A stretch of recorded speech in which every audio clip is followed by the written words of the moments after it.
that Libya, the news headline this week was always Libya revolution.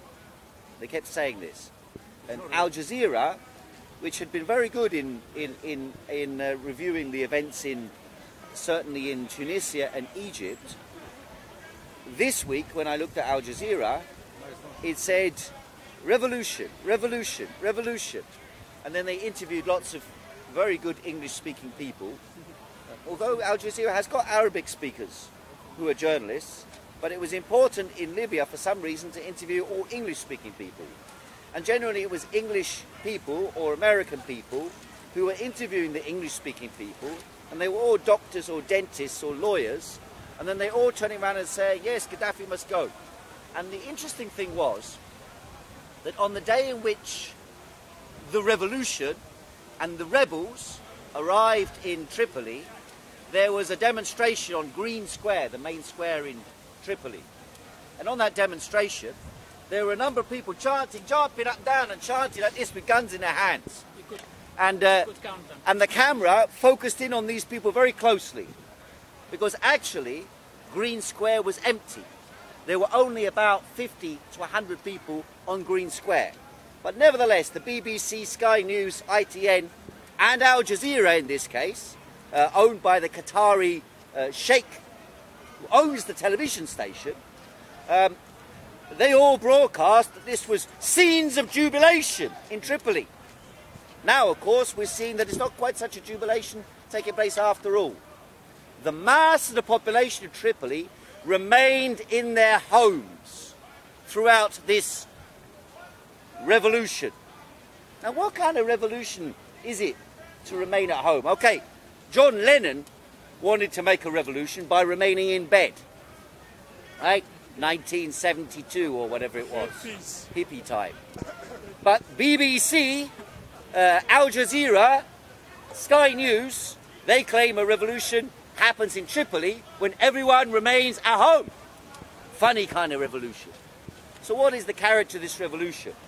The character of this revolution is that the revolutionaries, rebels who seized control of Tripoli in the last few days, the leaders of the revolution are sent there by William Hague to organise the invasion of Tripoli. They are sent there by William Hague, by Berlusconi, by Sarkozy, by Obama, and by the Qataris, of course. Don't forget the Qataris, the Sheikh of Qatar. I can't remember his name. He's got a long name. It's bin something, bin something, bin something. Why but Qatar is against Libya? Sorry? Why is the Qataris, Al Jazeera, why are they against Libya? Well, is it against Libya? I mean, for example, you know... Ask yourself this. The AU are... What is Libya? A big country, about 5 million, 6 million population, 6 million population, 42 billion barrels of oil, 3 big tribes, 3 trillion cubic meters of gas, and only 25% of the country investigated as to its gas and oil resources. In those circumstances, Tripoli and Libya, they are little more than the people who live there. They are the vast resources of a North African oil-rich country which the West, certainly European powers, who've got a few financial difficulties at the moment. Certainly it would be useful to have some oil to back up the euro, and keep the euro strong. It would be more useful to have Libyan oil in the hands of French, Italian and European companies than it would be to have, for example, Greece as a member of the euro. Although you might be able to keep Greece on board if you can back up the euro with oil money. But of course, within the euro, you've got fights going on as well. You've got the French against the Germans against the Italians against the French, and all of them against the British. But nevertheless, there's still enough oil in Libya to divide it up between you. So, the Benghazi rebels And they were rebels, don't forget. Yes. This was the rebellion, Now they are free the uprising. You see, first they came Tunisia. When the Tunisian uprising happened, the people were being killed on the streets. The British government remained silent. for 24 days. When the Americans remained silent, the French remained silent, the Italians remained silent. Silence in these conditions was complicity in supporting the dictatorship. When the Egyptian uprising happened, the British, the French, the Americans, the Italians, the Germans all said that Egypt and the BBC, they all said the Egyptians should all show restraint, don't protest. 6,000 people were injured by bullets from Mubarak's regime. Funded $1 billion a year for the military of Egypt by the United States of America. $1 billion a year. And only 200 million for the people. 1 billion for Mubarak's regime. Yet when they killed, what was it, the total number killed, I believe was 600 people killed during the unrest in Egypt. All the Western powers were supporting Mubarak. Supporting him in saying, we must take it very calm, very easy, discuss, negotiate, don't protest too much, calm down, don't raise the temperature. Let's arrange a peaceful change. But when it came to Libya, one protest in Benghazi, and immediately all the Western powers were in support. Oh, the Libyan revolution. We must support. We cheer it on. Those are our heroes. And immediately, before any United Nations meeting, Britain had sent armed representatives of the MI6 from Vauxhall Bridge, that's right. MI6 sent their armed representatives into Libya to make a deal with the Benghazi rebels, who until 5 months ago, we were told, they got no weapons. The Libyan regime will use their massive weapons against them. This will be a massacre. And when Benghazi was on the point of being conquered by Gaddafi's forces, when the one city after another that we were told was secure because everyone in Libya hated Gaddafi, suddenly the situation changed when NATO get involved and start bombing. They got plenty of money to bomb Libya, and yet 10 million people, 10 million, twice the number of people who died in the concentration camps in Europe, the Jews who died in the concentration camps in Europe, 10 million people threatened with starvation in the Horn of Africa. There's no planes available.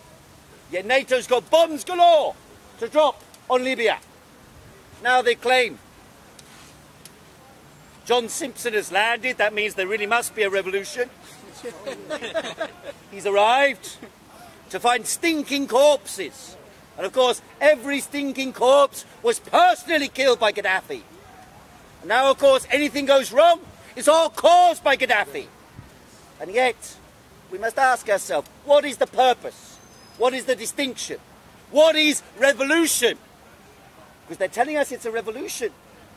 The people rising up. In fact, what's happened is, before the people of Libya get a sniff of a vote in an election, the resources of Libya have already been signed away. The British, the French, the Italians, they already made deals with the Benghazi Transitional Council, composed of what? Who elected them? NATO elected them. Those representatives, most of them ex-Gaddafi dictators, most of them. The leader spent 20 years in America. And when they arrived in Tripoli this week, I believe it was Monday or Tuesday, they arrived in Tripoli. The National Transitional Council declared, we will come to Tripoli, but first we must go and see Sarkozy. First we must go to France, because Tripoli is not so important as France. Because the French are going to... And all of a sudden, all the money's released. What was the money? What was the money doing here? The money came. Gaddafi transferred money for him and his family to enrich themselves. And the Swiss and the British, the Americans, they hold the money. It's our money, actually. It's our money. We decide whether Libya gets money from Libya or not. That's the truth of the matter. So, the idea that this is a revolution is a lie. It is a NATO-organised counter-revolution. Yes. In order to transfer the resources of the Libyan people from the Libyan people to France, England, America, Italy, and the European powers. But of course there will be an elite in Libya who do okay. And the fact of the matter is, there probably will be some form of democratic regime established in Libya. But there is another balance of shit here, is regarding the Middle East itself. It's good that you make people believe, that's it, that the revolution is there, you stop there, have election, goodbye guys, go and work. Because here we have a country which can be a model regime for North Africa from the standpoint of England, France, America and Europe. Because they got enough oil to pay people. That's why people didn't rise up against Gaddafi. It was because he had oil money, he was giving oil money to people. Free education. We don't have free education here. Free healthcare. We don't have free... One minute. We don't have free healthcare here. Subsidised food. We don't get subsidised food here. Housing almost for free. You don't get that here. Sorry? Do you know the quality of medicine in Libya? My friend, you know the quality of education in Tottenham? It's 100 times better than Libya. Is it? It is free, but it's You from Libya? Yes. You're from Libya? There, yes. What sort of education have you had then? It's the highest in Africa, though. Which university? No, it's not. UNDP number 53. No, it's not. Compared to our neighbor in Tunisia or Egypt, Which university? it's worse. Which university? Excuse me. This may be the case, my friend. I said, 2 semesters you know, law school in Al-Fatah University. now, This I one didn't is say the the best quality. No, the best I Ghanaians. didn't say the quality. I didn't say the quality of education in Libya. I did not say the quality of education in... Well-established university. People are dying I every day did in not hospitals. say the quality of education in Libya was as high as the Western world, nor as high as Tunisia. I didn't mention that. So what's free? I didn't mention I don't need it. it. My friend, people in Libya did not back the rebels for the purpose of getting the education in England or France. I mean, if you want to get education in England or France, you come here, right? You come here Why instead. do I need to come here? Look at me now. It's the same as the rest of the world, my friend. Like my friend here said, in Africa, Yes. living standards in Tunisia are first Libya. or second in the whole of Africa. Libya is the first In Libya, sorry. First or second in the whole I'm of not Africa. living. I know that. Tunisian You have your education personal knowledge. is at least 10 times better than ours. Well, my friend, Even though that my we friend. are- But you see, education is not part of what you call HDI. You don't really All right. you don't count index, you don't use education. So tell me your point of view is and Gaddafi's regime exactly. Gaddafi's regime was a form of Stalinist dictatorship. All right. That's what it was. So A do you form of prefer it? Do Stalinist you prefer dictatorship. it? My friend, I am describing what is happening. You see, the fate of your country Right? is not decided by you. It's decided by NATO. Partially. Right? Partially. By NATO. Now, The whole world is NATO. Who's dying? so you don't deny what I say then. Excuse me. You don't deny what Of I course say I then. cannot. Right, okay. So But that's we what I'm are not explaining. alone. All You of see, you now I are- am not a Libyan, my friend. If I was Except Libyan, China. I would talk about Libya. I am not Libyan. I don't look at it as a Libyan. I look at it as a British person. Right. I am from Britain. I like this. Britain is a country using force internationally throughout the world. Legally, though. Right? We've been at war in Iraq. We've been at war in Afghanistan. We occupied India. We divided up Africa. We divided up the Middle East. Why do you think these countries even exist as they exist today? Because we divided them up with the Germans and the French in 1894 in Berlin.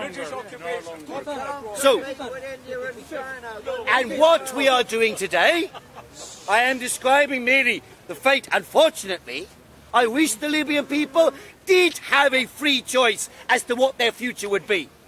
But the reality is just the same as in Egypt and in Tunisia, except more extreme in the case of Libya because of the way in which things have happened. At the moment, NGOs from America and Europe are arriving in Tripoli, in Benghazi, and they are going to shape the political parties. Any political parties don't agree with them, they will get funding to oppose them. Any leaders they don't like, they will be discredited by the press and the media. I demonstrate to you one You point. work on Libya, so don't tell me Gaddafi's that. time. Do you think Gaddafi was cooperating with the West or no? I am not disputing that. I am not disputing that. Was he- I am was I am with them? not in any way a supporter of Gaddafi. No. I am in no way a supporter of I'm Gaddafi. not accusing you by I that. am describing just saying. the process happening. Was it different? Now you will be able for a minute, because now the transition is taking place. You will be one minute. The gentleman is talking. At the moment, you can turn around and say, oh, but with Gaddafi it was this. And of course, the Western powers will want you to argue like that, because the main thing they want is not that you have independence as a nation to decide what is done with your resources, but that the reference point is always, oh, but under Gaddafi it was like that. So has the And West... therefore, we are better. William Hague is the person you see on telly talking about Libya. As if there Not a Libyan. William Hague As if there are tells only you two the choices fate in of life. Libya. So Gaddafi was their deputy there. Was Sorry, their that's ambassador not in true. Libya. That's not true. Yes, it is. Yes, it is. Gaddafi Don't was defend making him. deals. He was there. Gaddafi was making deals with the Western powers, like with Berlusconi and Sarkozy and with Tony Blair. They were making deals. You're perfectly right. Let's go back to He was 1969. plundering 27 the years old resources. officer who brought him to power. He was plundering the resources of the country, handing them to him and his family. That's true. But now, of course, the plunderers don't require him. They go directly to the source. That's the point. And the regime that will be established in Libya will be a direct, or better said, a semi-colony of the Western powers from day one. From day one. Unfortunately, because the deals have already been signed. Before the government is created, before the deals as to the oil resort, what will be done with oil exploration and extraction. That's not true. Only You know why? for Let me explain to you you know why. Because You know why? already. Because there were sanctions on Libya. There are no sanctions on Benghazi. No. I'm telling you, The there were sanctions there, Benghazi no, been I got removed. no deals. Maybe in the future, but They've already been made with the transitional There's no council. evidence of that. What I read this week, I'll send you by email the references that I collected this week. You've seen documents I yourself. collected references But all have you week. seen documents been signed, Hydro? No, Or I haven't seen reports? documents You've been heard signed, reports. but But you've seen reports, total right? oil, yes. That's all. Yes, Fair enough then. yes, The reports, yes. which is I will not send you. confirmed. Well, Confirmed by who? By the thugs. my friend, you think I am supposed to, at Speaker's Corner, have all the references for all the deals being made? This is the way politics really works, my friend. Why haven't the West got a You leader in pretend mind? that there is no secret diplomacy taking place. Nonsense. No, we know. Of course there is. You pretend. Yes, He of course pretends. there He is. You are right. didn't I'm say not you. pretending. You I'm not pretend. pretending, no. You pretend No. they're not interested in the oil. You pretend there's sovereign That's a democracy. minor part of it. You That's a pretend. minor part. You It's pretend. minor. It's not- it's a minor- it's a minor Only issue. 2 weeks ago, Yeah. when I was speaking here, you stood in this meeting and you declared, "Oh, they're only abiding by UN resolutions." Which is true. It's true, is it? Is it What not? about Qatari forces on the ground? What about French provision of weaponry? covered. What about Hang on, the British commanders who commanded the occupation of Tripoli? What about them? By the resolution. What commanded by They are covered. If you read it, they are covered. British taxpayers financed mercenary British forces to organise the invasion of Tripoli. That's the reality. The forces of the rebels could never have got near Tripoli without NATO and without British commanders, Qatari commanders and others. Couldn't have got anywhere near there. All of the other arguments. So, what sort of revolution is No, that? it's not. It's not. It's But a NATO covered. operation. No, it's. Morning, two-headed monster. So has the West got a leader Are you in denying mind? that we... Shouldn't be behind the first What's that? place, NATO. Because NATO is dealing with the European and North American. The United Nations, I can understand that, but That's not right. NATO. Well, NATO, North Atlantic Treaty Organization, now North Africa Treaty Organization. This is how the tides change, you know. You were going to say. Very important for everybody, for what it's worth, for what it's not worth. Mr. Speaker, as I speak, Gaddafi is in Algeria at the moment. I saw that, yeah. He went with a convoy. Some people say it. But So where is that Heiko? Now tell us. You expect me to know where Gaddafi is. Well, Heiko, you know these things. I mean, why not? I don't know where he is. Gentlemen here. Tyra, you should I don't know where he know. is. You work for MI6. You should know. Come on, I don't know I where mean, he is. you take the image of the first day of the occupation of Tripoli. What was the image they wanted you to see on television all around the Now, world? to your point Square. of view, do you have any choice now? Green Square, I heard it on the radio live. Right? I explain my point of view, I can do no more. It was of someone smashing the statue No, you should propose an of a resolution. NATO attack or a Reagan, an aeroplane, an American airplane in the fist.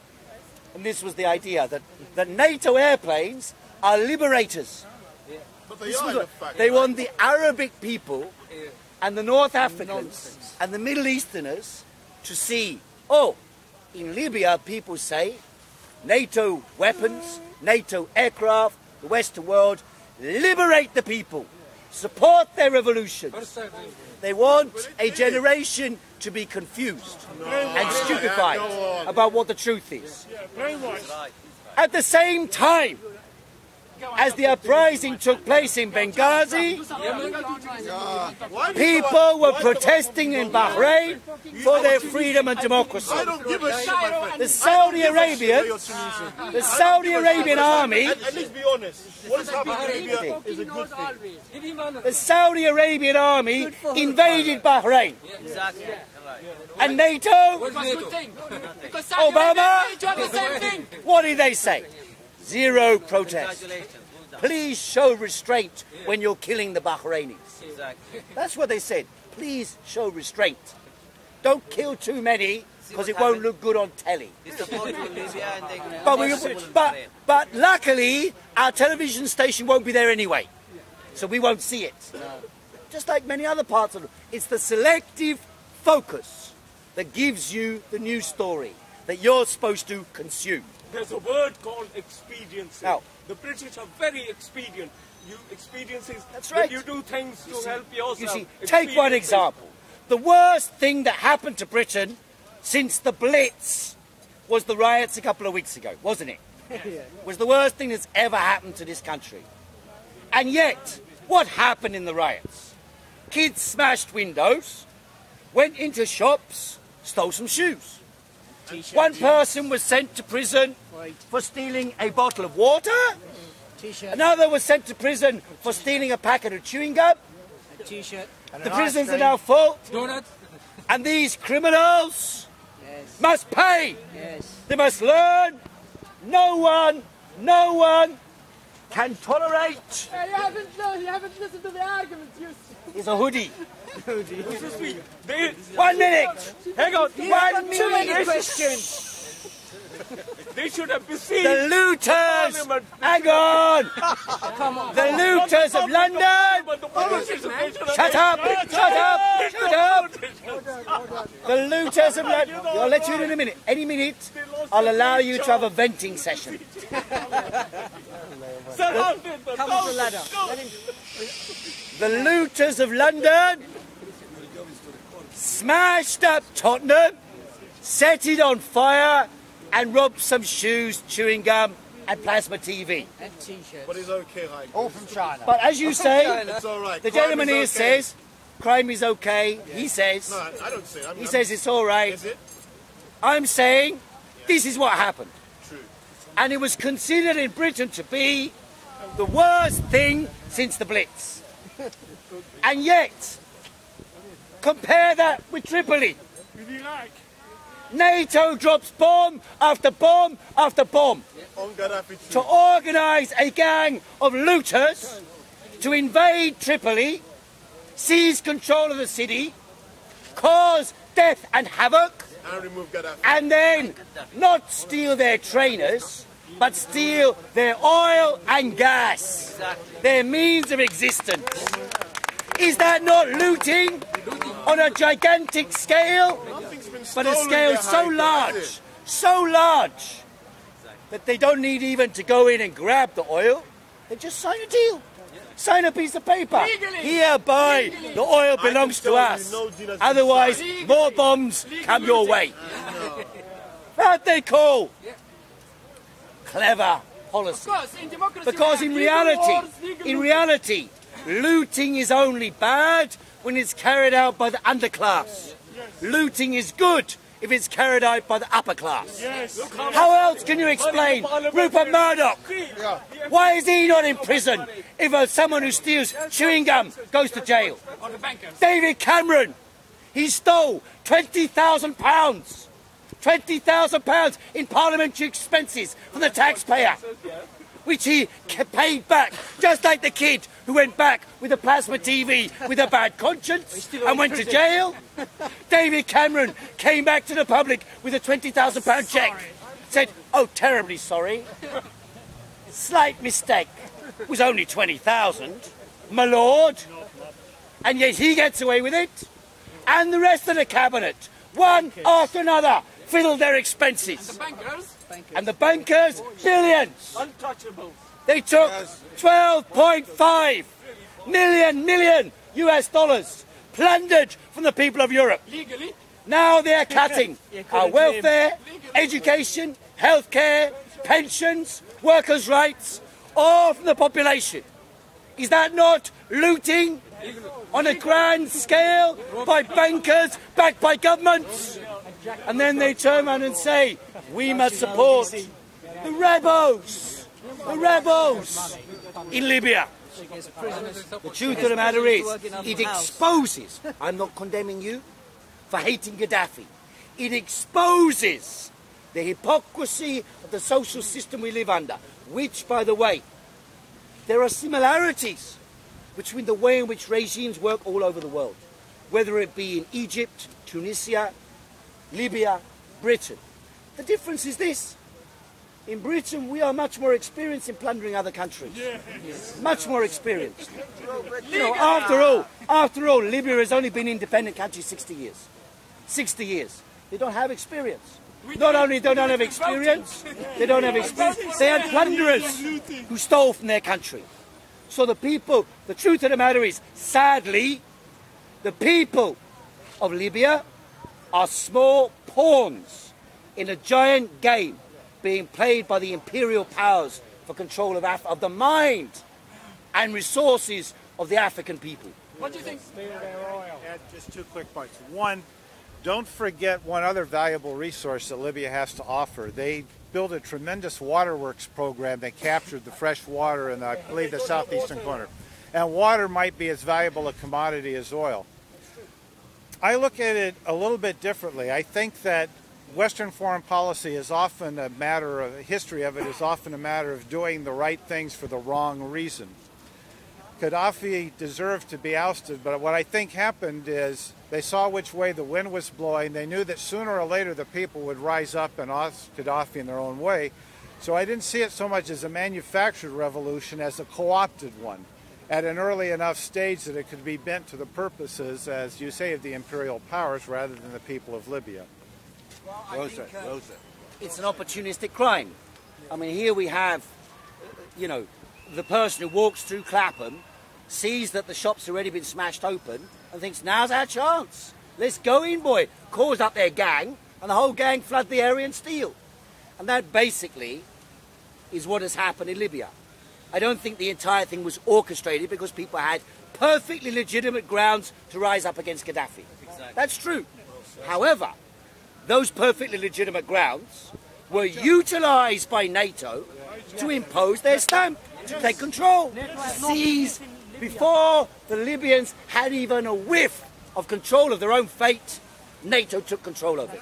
In Tunisia and Egypt, they did it differently. In Tunisia and Egypt, it is a different process. They interfered, but they did it differently. Now, the reason for this is because of the internal nature of the regime in Libya. Libya, being a Stalinist state, it doesn't have capitalists. So when you walk down the street here in Oxford Street, all of Oxford Street is owned by somebody. In Libya it's not. In Libya you've got small cooperatives, a few small businesses, but not many big businesses. It's government everything.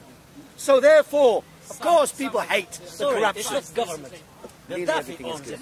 Well, one of the same things. The regime. Gang. I mean, yeah, I agree with you. I agree with you. It is. But at the same time, nominally... It's not even socialism. Nominally... No, I agree with you. Nominally, it's state-owned. So, this is the issue. Nominally, Eastern Europe was also state-owned. In reality, Ceausescu had his enormous wealth. Now your country is gone, finished. Kuwaiti now, they're paying to Britain for the last 50 years money for just a small army to send it there to, when Iraq threatened Kuwait. Billions and billions. Until today they are paying billions of dollars. Put the palm in Libya and take all your I do think there is a possibility that Libya will be a democratic state. I do think that's not only a possibility. My inclination is that it will become that. However, it will be a democratic state in the image of what the Western powers want. Why will it be like that? Because they've got so many resources. And because they have to create something which they can use as a model to turn around to the other states in the Middle East that are insecure and say this is how you can move. So that the Saudi Arabians, the Bahrainis, the Oman government, the Qataris and so on, that each of them can say, okay, if we change this way, the West will give us backing and we'll still have the resources. We'll still be wealthy, we'll still have our whores in the Edgware Road and the 5-star room suite in the Dorchester Hotel. And therefore, we'll be okay. But democratic now.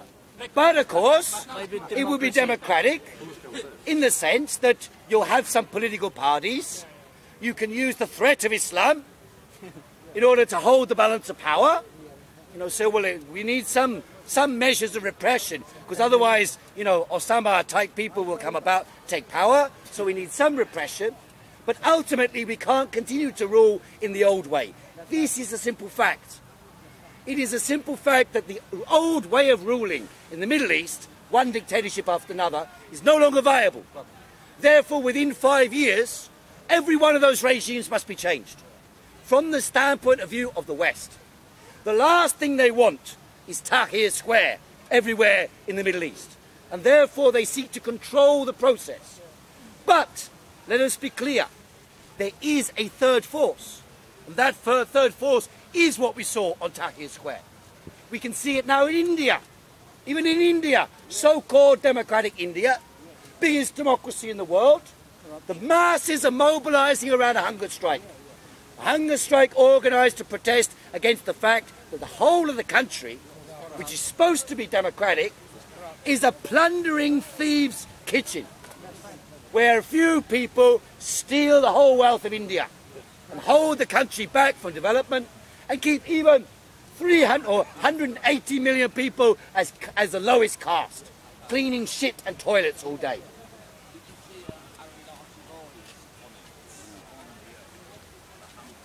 And she was saying that in many ways what these hunger strikes are saying is Louder. to introduce a commission that will supervise the government. This is replacing one oligarchy with another. Well, that's fine, but the point is that a focal point was offered which reveals that third force, the masses, exist as a determinant force in history. But we are at, let's be clear, the Tunisian revolution, the Egyptian revolution, the unrest in Spain and Greece and France, the unrest in India. These are indicators of the way in which the world is divided, really divided, between the overwhelming majority of the masses who have no real command over society. The only way they can express themselves is by mass mobilization. That mass mobilization reflects the birth of a new world. But in that birth of the new world, the old order does everything it can to keep whatever it can. If it means get rid of Gaddafi, get rid of Gaddafi and put another guy in. Put in 5 guys, call them Democrats, call him Muslim League, call him Democratic League, call him Liberal League, call him Conservative League, call him Muslim Hardline, call him Muslim Softline. Get them in Parliament, have 600 people, call it democracy. Have a few newspapers, own them by Rupert Murdoch and by Ted Turner, and perhaps let Al Jazeera have its own channel, and if they misbehave, we blow them up. Then they'll behave themselves as well.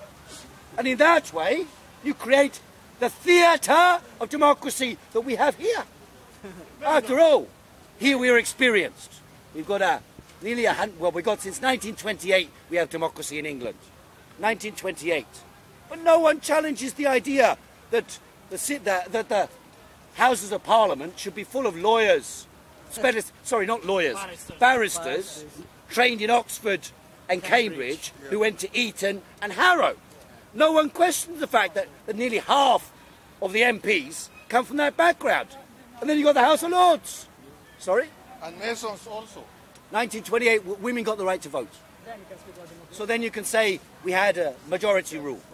Before that, it was always a minority. Men got the right to vote after riots at Speaker's Corner in 1867. In 1867, they passed the Second Reform Act, which even then didn't grant the whole population, but the workers could vote then, at least that. So we've only, even in the best case scenario, we only have 100-something years of democracy in Britain. But we've got a stable ruling class, that's the point. Cameron, Nick Clegg, these people, their families go back into the history of wealth ownership in Britain. And rich people come back. And their wealth increases every year, and the wealth of the masses goes down every year. That's what we're facing. And that is a global phenomenon. And it's about that wealth that the battle is about. Whether it be in Libya, Egypt, France, Germany, Italy, Spain. This is the way the world is. In fact, one of the greatest things I saw this week was if you open your eyes, you turn on the telly, or you look on the internet, you look at what's happened in Chile. Chile was the model state of Latin America for the Western capitalists. Milton Friedman's perfect experiment. And yet in Chile, the unrest on the streets is reaching revolutionary proportions today. What are they demanding? A constitution drawn up by the people to decide what is done with the wealth of the country and with power in the country. It's the same in Spain. Spain's a democracy, and yet the people feel they have no control over the members of parliament that they elect. Greece is the same. Millions are on the streets in Greece, and yet the parliament represents the interests of the bankers and the leaders of the European Union. So this is a universal phenomenon we are witnessing, which is also gradually being universally challenged from one country to another. And unfortunately, in the case of Libya, Libya is one of the cases where the West are intervening to create a quagmire for the population. The population has so many pawns in the game. But, as I said, I believe because of the oil, I mean, they could just sign a contract, give everyone $50,000, say go on holiday for a year.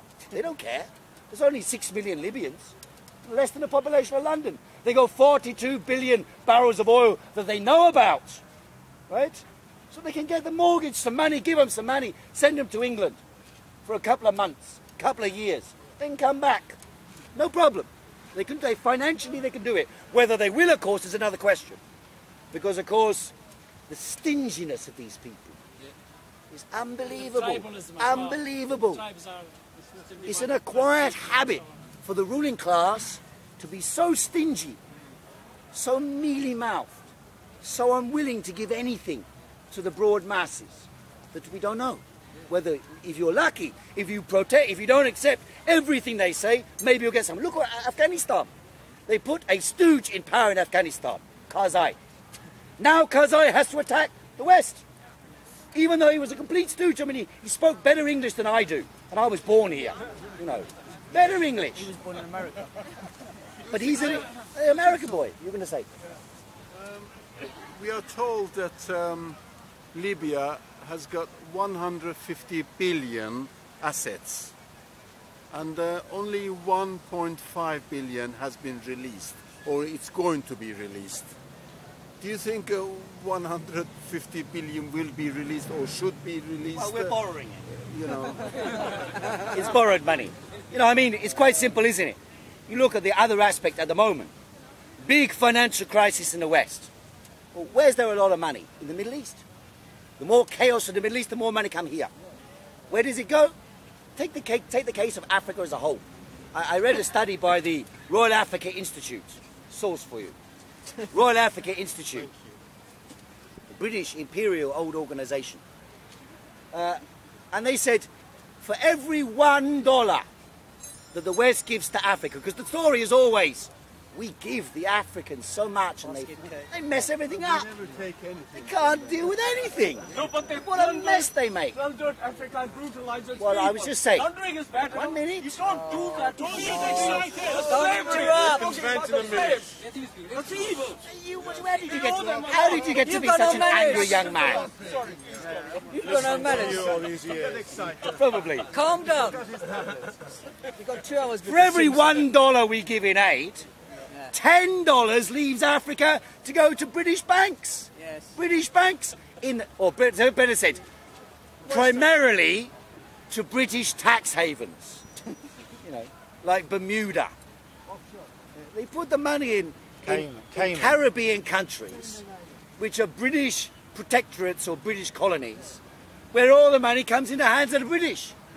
So, no wonder that they managed to maintain some stability in the West, given the fact that everything floods out of every other country, comes here. And because they concentrated the money in a few hands, like Mubarak, I'll tell you 1 minute, they estimate between 25 and 70 billion US dollars is the personal wealth of Mubarak. Okay, they put Mubarak in prison, but the money's already here. You already got the money. Not only got the money, but you also got their potatoes. You know, in a Swiss bank as well. You know, the Middle East and North Africa fund the pensions of the Swiss. That's the truth of the matter.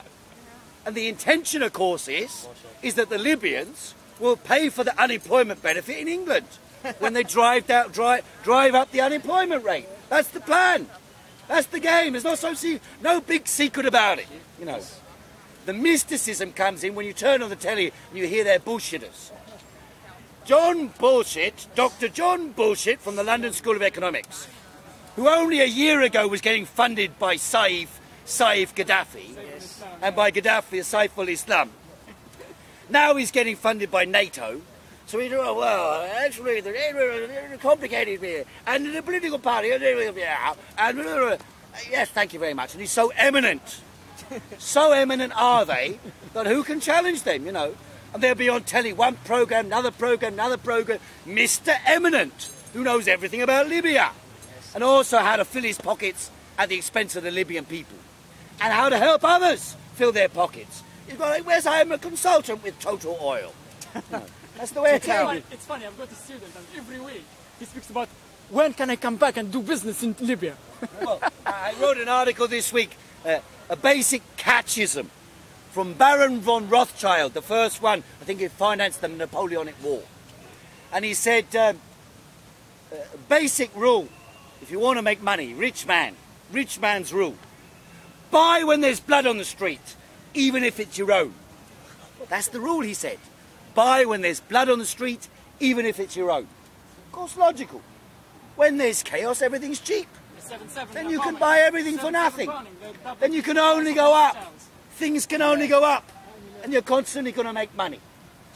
9/11, you could buy into the stock market. And after 9/11. When the economy crashes in Europe, then go and buy there. When the economy is in crisis in Greece, go and buy there. When there's chaos in Libya, buy a house in Tripoli. Of course. It's cheap. What do you mean nothing left? They got 42 billion barrels of oil. They can rebuild no problem. Well, the fact of the matter is, destroy and rebuild. Destroy and rebuild. It's the nature of capitalism. Expansion and contraction. Expansion and contraction. It's the very nature of the system.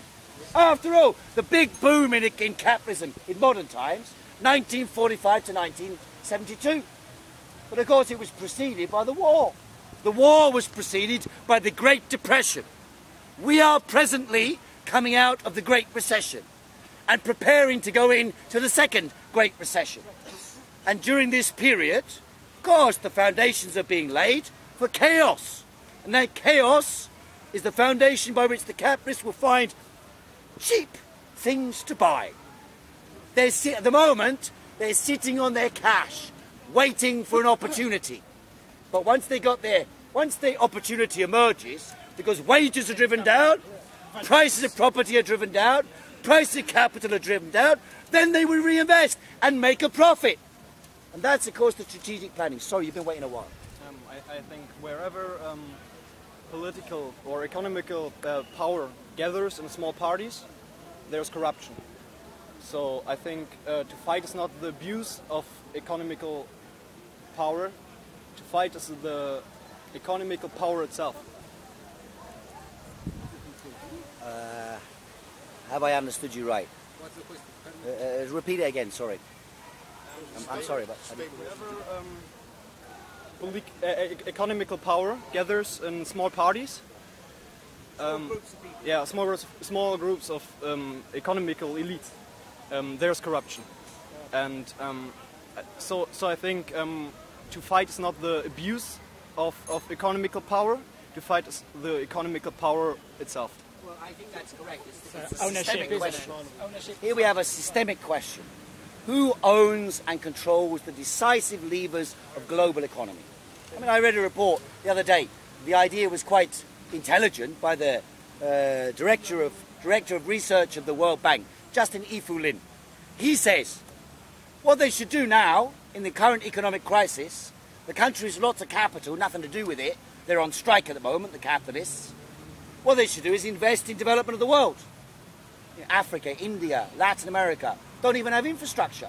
Electricity, only 26% of households in Africa have electricity. 26%. So there's a lot of growth is available there. You could invest in green technology, provide clean air, clean resources. You could invest in green technology, provide everyone with electric cars. But they don't, because they're mealy-mouthed, stingy buggers who only want to make a sufficient level of profit. So even though in theory they could invest in those things, in reality they always hold back. And that is why, of course, the Chinese are taking advantage. Because in China, it is publicly owned, the decisive levers of the economy. So they are investing in Africa. And it's partly because the Chinese are investing in Africa that the Americans, the British and the French are thinking, my God, we better get hold of the Libyan oil. No. That's right. They got the Nigerian already. That's why you're here. That's a minor consideration, I think. Mr. Speaker, according to you, recession and world chaos, either in Middle East or in the PIGS country, is necessary by these big boys. Capitalism is a system that invests for profit. It invests for profit maximization. The whole logic of the system is driven by the rate of profit. The higher the rate of profit, the longer the investment will be. The lower the rate of profit, the decrease and strike by capital. This is what drove the expansion and contraction that we saw that led to the financial crisis. Now the capitalists and their business representatives will tell you the financial crisis caused the economic contraction. It's incorrect. The economic contraction, in other words, the declining rate of profit, is what caused the financial crisis, not the other way round. So once you understand that, it's deliberately created. It's not a deliberate creation. If it's profitable for me to invest, I invest. If it's not profitable, I don't invest. Financial crisis can be deliberately manipulated. That's why many people think, oh, someone's behind the crisis of capitalism. George Soros or the Freemasons or the Bilderberg Group. But actually, it's endemic to the structure of the system itself. And it appears as various conspiracies, but underlying the conspiracy is the simple logic of finance. If I buy a property in this place, the price will go up over a long period and I can make profits. If I buy a property in Libya, for example, the price is bound to go up. Because now you can buy for nothing. If I buy in London, it's still £300,000 for a garage. What's the point? Go on strike. Put some money in Libya. Put some money in you know, China or Africa or anywhere where it's cheaper. Or speculate on the stock market. Or buy gold. Buy gold. Gold went up. Now we got oil. Gold go down. There's a balance. Oil, gold like this. You know, this is a fact of life. So it's not a conspiracy. It's the logic of a system.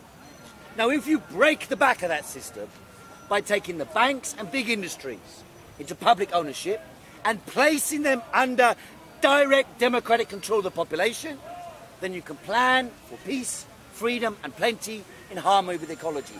This is what the world is giving birth to, if you like.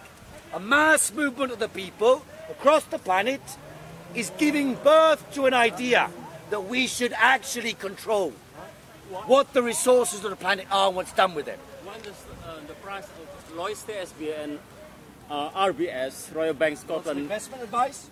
No. I mean, why they deliberately low? Well, the fact of the matter is, Lloyds TSB, I mean, even the United States, even the ratings of the United States of America were lowered a couple of weeks ago. So, the truth of the matter is, you know, any country in theory can go bankrupt. Any country. But of course they've got their basic resources as well. I mean, after all, if the Americans default, who sodded? The Chinese? The Chinese and the Saudis. They're the ones who stuffed, not the Americans. The Americans have got their economy, whatever's internal to their economy exists. So they have devalued their currency. The other day I wasn't even following. The other day I said to someone, "Oh yeah, but the I said I remember when the American dollar was 150." He says it's 150 now. 150 for what reason? You go to America's cheap time. You go to Europe expensive time. You and then you. You've shown us quite some problems. So, in your opinion, what's the solution? Just mention it. Banks, democratic control thereof. Democratic control of the parliamentary and political system. That means the election of representatives and the right to remove them after they're elected and to mandate them to carry out the will of the population. And I think that should be narrowed down to specifics. Healthcare, education, welfare, employment, wages, maximum wages or taxation rates, reduction in military expenditure and so on. But to do that we must control. We must own the big banks and we must control the decisive levers of the economy. By that I mean 100 biggest companies in Britain. There are nearly 5 million private companies in Britain. But the top 100, they decide everything. The rest of the economy is determined by the top 100. So that's why I'm saying concentrate on the decisive levers. Take them into public ownership and make them the subject of decision making in politics. Not as it happens today. We elect members of parliament and the 100 companies and the big banks tell the members of parliament what to do. And their lobby is 10 times more powerful than the lobby of the population. Don't you think that if we place the banks under public control democratically, that it will merely descend back into corruption because people will gradually vote away through power the participatory aspects of that ownership? For example, I think that guy had it wrong before. It's not the people with economic power that make the difference, it's the people with power, governments, people who are elected and given special privileges, that then use that enforcement because they're offered money and use their strong arm tactics to get those people monopolies, buy votes, lobby, etc. I don't think that's the solution to just publicly on the banks, because it'll just gradually descend back into what we've already got, and probably even more corrupt and tyrannistically as well. I don't think you can prophesy precisely what would happen in those circumstances. This is not the Soviet Union 1917. It's not China 1949. It's not Cuba 1969, 59. This is modern, urban, industrial, democratic societies. In theory, if the banks are publicly owned, the budget that the state can have to spend is all the savings of the banks. So the interest rate will guide the savings can be directed to serve the interests of the population. That can be quite precisely calculated. Not every detail, but quite precisely. Just the same as the government makes a budget every year, this much on defence, this much on health, this much on social services, this much on wages, this much on pensions. So you can have a budget which incorporates the banks and incorporates planning what would happen with the biggest industries. And in that way, I think it's merely a question about the methods of exercising democratic control.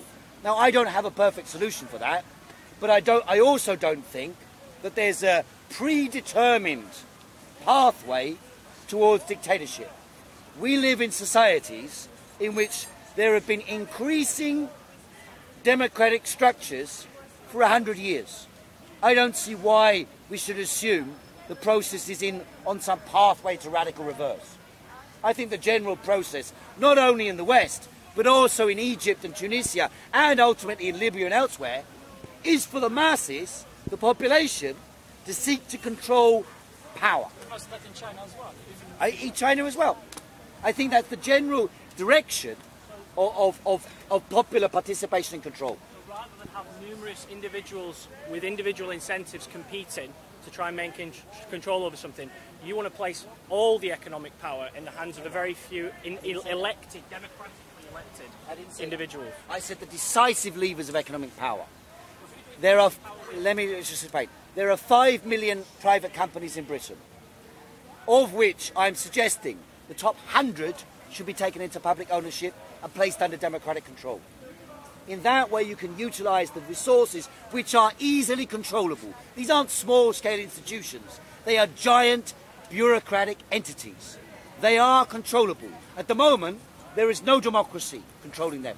So, any democracy is an improvement over no democracy in them. However, that still leaves millions of private entities carrying out operations based on market laws.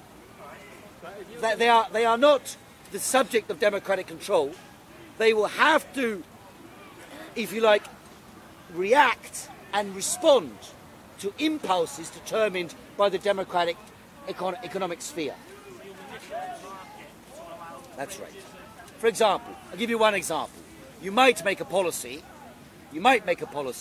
to provide electricity to pensioners at 50% discount. You might make that policy connected with their housing, connected with their pensions, so that automatically they receive this discount. If the electricity company is in public ownership, you might charge certain types of company more money than other types of company. In other words, you can utilise your control over the economic resources to shift the balance to serve the population. So those with bureaucratic power with no incentive to make money will make a kind of omniscient decision about how resources are best allocated. I didn't say they'd have no incentive to make money. I said they could make decisions serving the democratic will of the population. For example, and what would the consequences of that be? They are not quite as Stalinistic as you might imagine. For example, if you decrease the amount of money that this man has to pay for electricity, it increases the money that he can spend on other things. So the impact upon the marketplace is slightly different and not controlled by the state, it's controlled by his spending. So his spending impulses in relation to a change in monopoly structure, because electricity is a monopoly. It's not a marketplace, it's a monopoly. Or better said, oligopoly. You've got 5-6 companies who are basically accessing the national grid, which is built up by the state over decades. The national grid is being accessed by private companies selling for maximisation of profit. Many of these private companies are foreign-owned companies. Some of them are even foreign state-owned companies like EDF. So, you know, why should we not have the benefits of that? Mobile phone companies, the same thing. EDF is only 50% French state and 50% private. Still 50%. So, mobile phone companies, the same thing. How many people here pay £10, £20, £30 a month to mobile phone companies who are granted the licence by the government in order to get the airwaves? And they're granted a licence effectively to print money. Every single one of us is paying them money. For what? For what? So you can use the air? You shouldn't have to pay a thing for that, or minimal amount he thinks for it. that money is an incentive for that private technology. The technology involved has been, my friend, the Chinese introduced mobile phones 10, 15 years ago. They've got more mobile phones in China than in America. And it's a state-owned company. And the state receives the money and therefore can plough it into infrastructure. But to argue that China is a communistic country purely, or I mean, it's pure capitalism, zombie boom capitalism in China at the moment. It's levers of economic power in public hands in China. It's a fact. The big banks, the mobile phone companies, the steel mills, the car production companies, transportation, electricity, gas, chemicals, all the decisive levers are in public ownership. Semi-fascistic corporatism, really. Not semi-fascistic. They're publicly owned companies. Well, yeah, but I won't take up too much of your time. But It's fine, but I mean, you can interpret the thing how you like. I believe that the rate, firstly, China is not a fascist state, not a semi-fascist state. They're public ownership. I mean, only a couple of days ago, you might have seen, there's a change taking place in China, which many people don't seem to see because the television tells you, oh, Mao Zedong, dictatorship, millions died, it's the same now. It's not the same now. Last week in Dalian, there was a demonstration by a few thousand people demonstrating against the chemical plant because there had been some flooding. So they feared there might be a Fukushima happen in Dalian. 1 single or 2 days of demonstration, government closed it down. Government closed it down. That's reacting to the will of population. Here, you can demonstrate for months on end. They just encircle you with the police and hit you. That's a democracy. So actually, the regime in China is in many ways more responsive to the will of the population when it expresses itself than they are here. All you have to have in China is a couple of people going on the internet. The government makes a giant change in their policy in relation to the railway industry, for example, after the Wenzhou crash. People went on the internet, started criticising the government. Immediately is an overview of the whole policy of development of the railways in China. In Britain, they'd utterly ignore it because they said, well, we've got Rupert Murdoch to tell everyone. That's why. Sorry. So why can't we mobilize people in here? Because here we have two aspects dominating present-day politics. One is history. History means that people have grown up in a system. They're used to that system. They believe the mythology of that system, that we live in a democracy, we can change the government, we can alter things.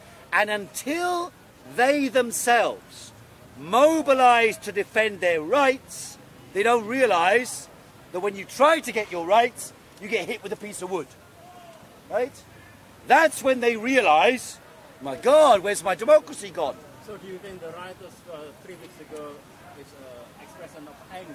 No, the riots 3 weeks ago are an expression of the last waves of a greedy material culture that sunk right down to the bottom, whereby everything's grab. Buy a house. You know, the middle class a couple of years ago. You think they give a damn if someone's sleeping on the street? No, all they care about was, is my house price rising? The newspaper says house price rose £100 a day, £100 a week, and you're supposed to go, thank God for that. And then they sit round for dinner. House price rose £100. Well, it means I can spend £100 on a dinner. It means I can borrow on a credit card, invite my friends round. You invite your friends round for dinner, pâté foie gras, sit down at dinner. Pâté foie gras is very nice, but you know my house price went up £100 yesterday.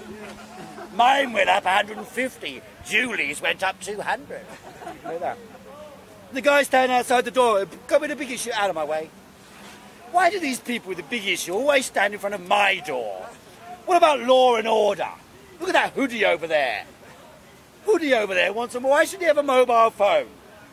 You know, they shouldn't have mobile phones. They should get some bloody good education so they can go to Oxford, Cambridge, buy a house, £200 a day increase. So the mentality's sunk in, right down into the working classes, the upper layers of the working class, that you could make money by buying bricks. You buy some bricks, and it's like having a cash machine in your house.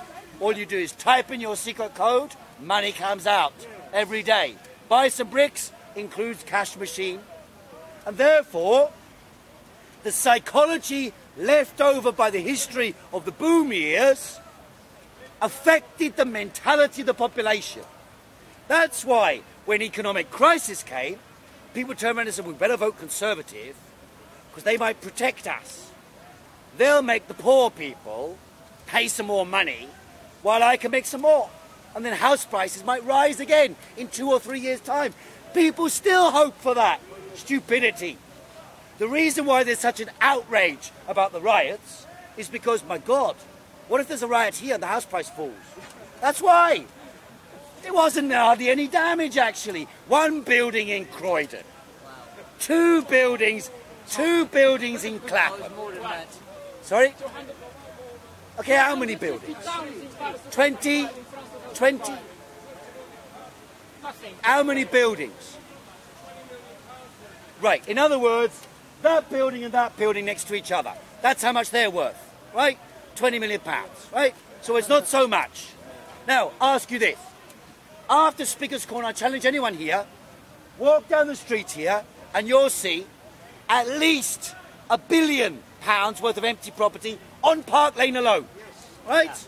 So, I accept it's an outrage what the kids did, but context is important. Otherwise, we misunderstand what's happening in this world. The main concern, obviously, working class people in Tottenham or Clapham, and they hate this as much as anyone, the smashing up of the area. But what is the reality is that the middle class is the ones who are really worried. Because they fear it's the conservative England, who themselves are plunderers, who fear that they're going to lose out. The reality is, of course, we're all going to lose out now.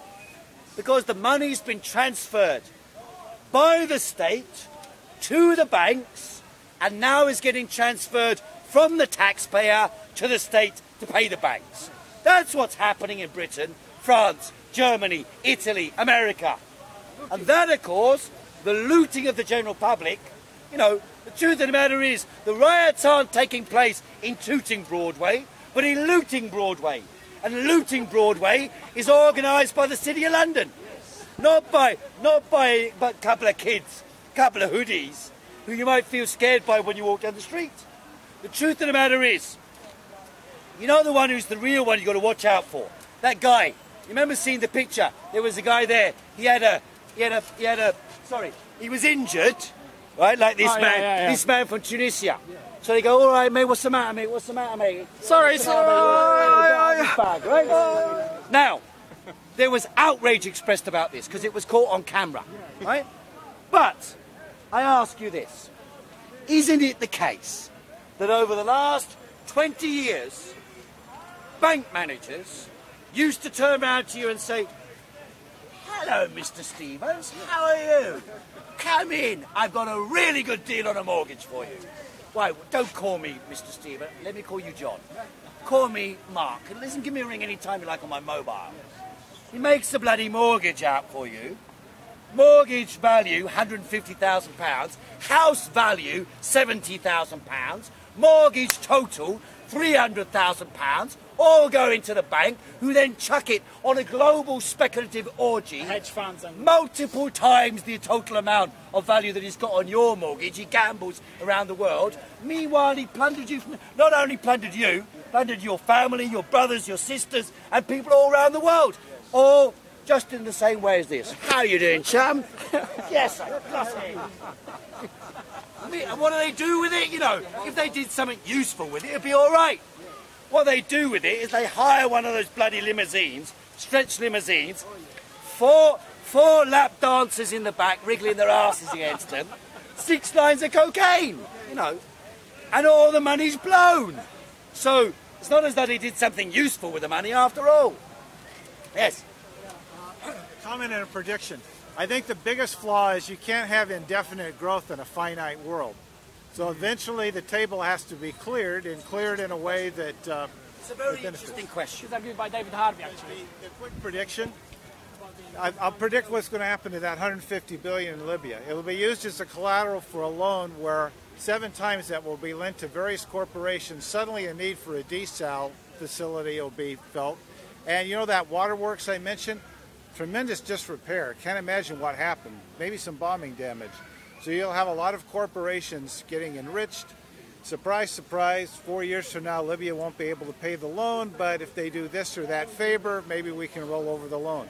That's the way it's happened to many speculation. I think there are many scenarios that we could imagine, including those scenarios. The question you raised first of all, though, what was that? Indefinite resources. This is a very interesting question. What is the basis for economic growth? Well, there is energy, that's one component, but after all, this planet has a lot of natural wealth created by the sun and by natural development even before human beings came into existence. So, an enormous amount of wealth is created simply by nature. Then there is the transformation of nature by human hands. Now, that transformation of nature has such multiple appearances, such manifold methods of production, that there are methods which are tremendously destructive. For example, the combustion engine and the use of hydrocarbons. But there are others which are tremendously self-sustaining. For example, solar energy panels could be put across the whole of North Africa. The Sahara Desert could be covered in solar energy panels. They could provide enough electricity for the whole of Africa and Europe as well. And so there are methods of development which increase wealth, which don't destroy the environment, and which can expand the productive capacity of man. So I don't believe that there is finite growth per se, particularly not as we've got, you know, nanotechnology, nano-robots. A lot of people will be buying, what do you buy? One person buys a big car. Next thing they want, good health. Good health is a universal desire. Nanotechnology is a sphere of investment where good health can be provided for 100, 200, 300 years. This is a giant sphere of investment. And these spheres of investment are not in any way necessarily destructive to the environment. So it's really a question about what type of growth and for whose interests. That's the decisive issue. Not an absolute question about planetary and human beings. Human beings are no more destructive per se than birds or bees or ants. You know, it's about how the utilization of resources is organized. I've been speaking for a while, ladies and gentlemen. I would like to take a break. I'll be up again a bit later, then you can come in what you like. I've got a couple of DVDs if anybody wants DVD. Otherwise, visit website, which I've got here. Do I? No, I don't have here. I've got somewhere.